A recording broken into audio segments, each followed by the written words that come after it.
Hello, and thank you for joining me once again on the Waters and Stanton video channel. This is all about stealth antennas, or a particular stealth antenna that I've been thinking about. I know many of you have got problems in operating from home because you've got restrictions. In America you've got HOA, where you can't do this and you can't do that. You can't put aerials up, you've got to make them out of flagpoles and so forth, which is a bit of a faff.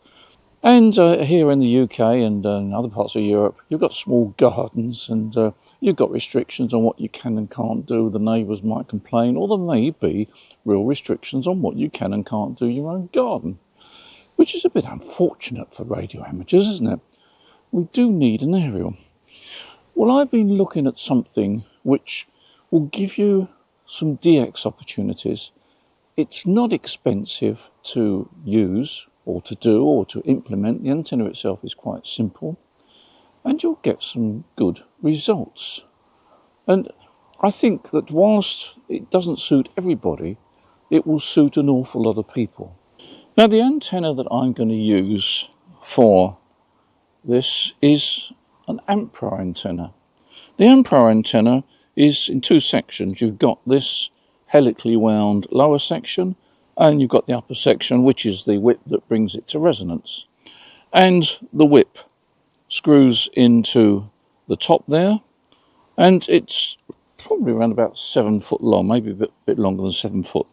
So it's quite lengthy. I'd say it's about 7.5 foot long.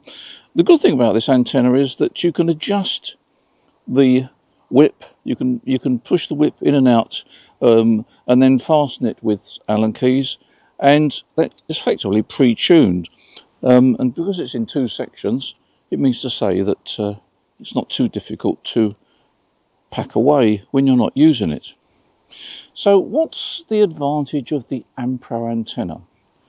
Well, the Ampro antenna is helically wound. You've got this helical winding which runs for the half the length of the antenna. So you've got around about, well, it's over 1 metre of helical wound inductor. The advantage of that is it becomes more efficient. If we take the traditional base-loaded antenna where you have a lumped inductor at the bottom of the antenna there, it's very inefficient. Compared to a full-size antenna, you'll get an efficiency of around about 15, maybe 20% if you're lucky. That's not a great efficiency. For example, if you're running 100 watts and you've got a base-loaded antenna with a lumped inductor at the base there, you're radiating around about 15 or 20 watts. Compare that with a helical winding. A helical winding gives you a big improvement. It raises the efficiency of the antenna compared again with a full-size vertical to around about 50 or 60%. Now, bearing in mind this is about 7.5 foot long, so basically it's half the size of a full-size vertical. So half the size of a full-size vertical, you've got a helical winding there which gives you an efficiency compared with a full-size antenna of around about 50 or 60. That means to say, again, if you're running 100 watts, you're going to be radiating 50 or 60 watts. Or, in dB terms, it means to say that it's only going to be about 3 dB below a full-size antenna. That's quite good. Now, we know that vertical antennas tend to be mounted on the ground. And I suppose you could mount this in your garden and get away with it. The problem is that if you ground mount a vertical, you're not getting the best performance out of it. It's well established that if you can raise a vertical off the ground by 3, 4 or 5 foot and then attach radials to it, you get a significant improvement. You get something like 3 dB improvement. And you don't need to have a lot of radials, just a couple of radials. Well, we can go perhaps one stage further than that. If we were to mount this on a vehicle with all the metalwork that most vehicles have, then it means to say that we don't need radials. All we need to do is to mount this on the roof of a vehicle, and we've got a pretty efficient antenna. We've got an antenna which is about 50 or 60% efficient compared with a full-side vertical. But by raising it off the ground and putting it on the roof of our vehicle, we've got another 3 dB. So we're starting to approach the performance of a full-size vertical. Now, the vehicle is interesting because the vehicle provides effectively a raised radial system, albeit compressed with all the metal in the vehicle. But also, that vehicle does radiate signal as well. So what we end up with is a pretty efficient antenna on a pretty efficient ground plane system, which will enable us to work some DX. Now, I've concentrated on 14 megahertz because 14 megahertz is a band which is open a good time over the 24-hour period. Certainly in the summer, it's open all day and into the early evening. And also, it means to say that the antenna is only half size. Half-size antenna is not too bad. So, where does the stealth come into it? Well, what we do is we park our car just outside our house. We put this on the roof of the vehicle. We run coax cable from the antenna through the window to the transceiver. We've got a stealth antenna, and nobody can say that's not legal because it's on your car. It's not in your house, it's not in your garden.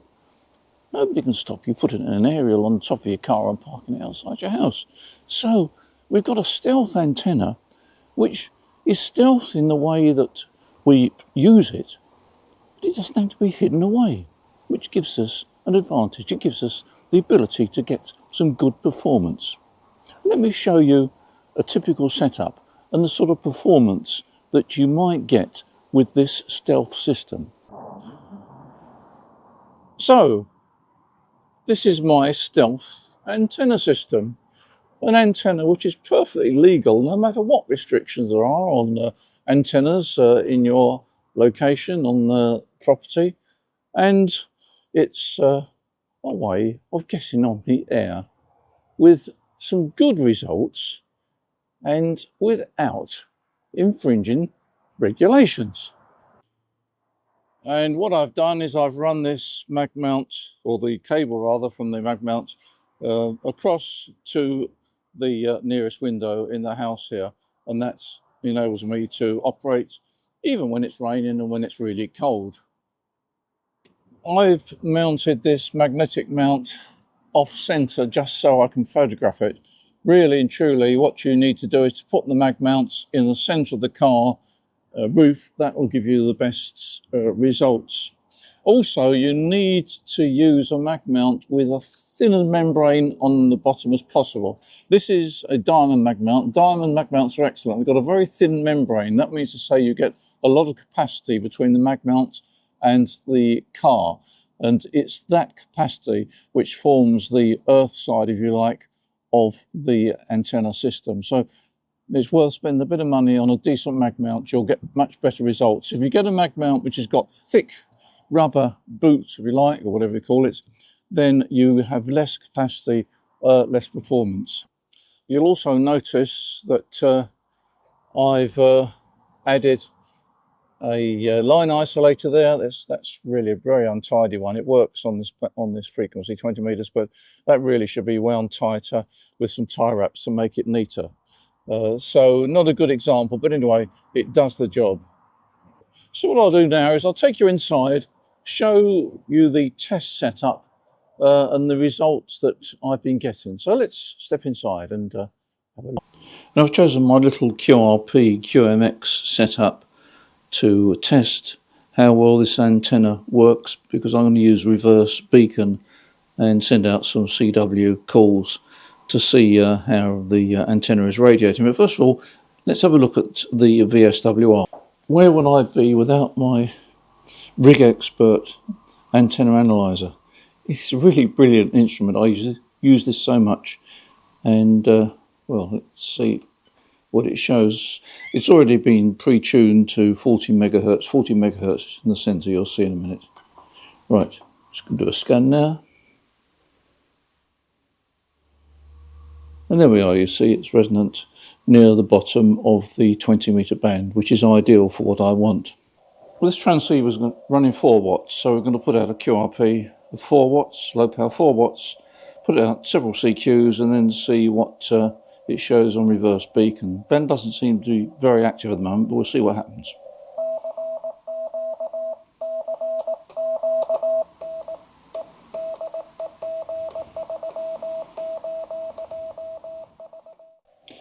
Well, there we are, some pretty good results put on the screen now. You can see that there's quite a few monitoring stations come back with some reasonable reports. Bear in mind, this is low power, 4 watts, so quite pleased with that.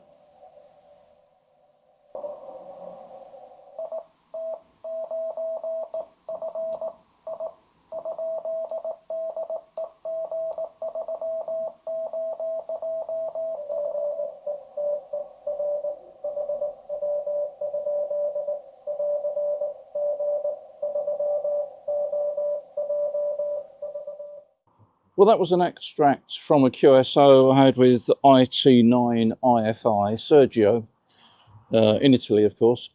And he gave me 579, so that's pretty good, actually. Running 4 watts. So I really reckon that this system could solve some problems for those that have got limitations on the antennas. You haven't got to worry about permission to have an antenna because it's not on your property, it's on your car. And you run your coax back into the house. Even if you have 20 or 30 foot of coax, it'll still work. 20 meters is probably a good band to go on. Unfortunately, if you go on 40 meters, you're going to be in a problem with the short antenna. The antenna is only about a quarter size. It probably will work, and I may well try it actually. But I think 20 meters is probably the best band. 17 meters would be fine as well, because 17 meters tends to be open quite a lot as well, but 20 meters is probably the sweet spot for this sort of system. One of the advantages of this particular antenna system is that you don't need an antenna matching unit. So if you've got something like an FTX1 transceiver or an ICOM IC705, you can plug that straight into the antenna system, and that will give you, what, 5 or 6 watts output. If you plug 12 volts into the either of these transceivers, then you get 10 watts out, and that should give you pretty good results from a nice, compact, portable system.